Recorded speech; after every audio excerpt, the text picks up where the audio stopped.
जय श्री हरि। देवउठनी एकादशी से 5 दिन तक भीष्म पंचक, स्नान, दीपदान और व्रत से पूरे कार्तिक मास स्नान दान का फल मिलता है। कार्तिक माह के अंतिम 5 दिन बहुत पुण्यदायक माने जाते हैं। जो लोग पूरे महीने कार्तिक स्नान नहीं कर पाते हैं, वो इन 5 दिनों में व्रत और स्नान कर कार्तिक स्नान का फल पा लेते हैं। 5 दिन तक भीष्म पंचक व्रत का पालन भी किया जाता है। मान्यता है कि इन 5 दिनों में तारों की छाव में स्नान करने और व्रत रखने से पूरे कार्तिक स्नान का पुण्य फल मिलता है। इसीलिए स्नान करके भगवान श्री हरि की पूजा करें और फिर दीपदान करें। इन 5 दिनों में मानसिक और शारीरिक शुद्धता के साथ भगवान का ध्यान करना चाहिए। ब्रह्मचर्य का पालन करना चाहिए।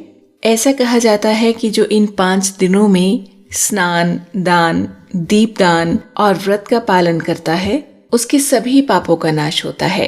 और यदि पूरे दिन व्रत का पालन न भी कर पाए, ब्रह्म मुहूर्त में स्नान कर लिया जाए या फिर सूर्य उदय से पहले तो स्नान कर ही लिया जाए, और यदि ब्रह्म मुहूर्त स्नान किया जाए तो तारों की छाव में दीपदान भी कर दिया जाए, तो पूरे कार्तिक माह में स्नान दान का फल मिलता है। इन 5 दिनों में भीष्म जी के लिए जलदान और दीपदान किया जाता है। श्री हरि का पंचगव्य चंदन के जल, चंदन और कुमकुम से पूजन करना चाहिए। और इस विधि को जानने के लिए इसी चैनल पर भीष्म पंचक की वीडियो को सुन सकते हैं। लिंक आपको मिलेगा डिस्क्रिप्शन बॉक्स में।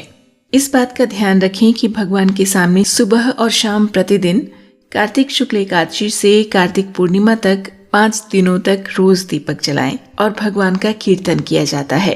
तुलसी शालिग्राम जी के विवाह के बाद वैकुंठ चतुर्दशी और फिर देव दीपावली मनाई जाती है।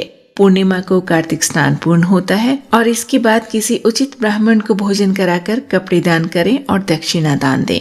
इस तरह कार्तिक माह के अंतिम 5 दिनों में ये सब नियम करके पूरे कार्तिक माह में किए स्नान दान का पुण्य प्राप्त किया जा सकता है।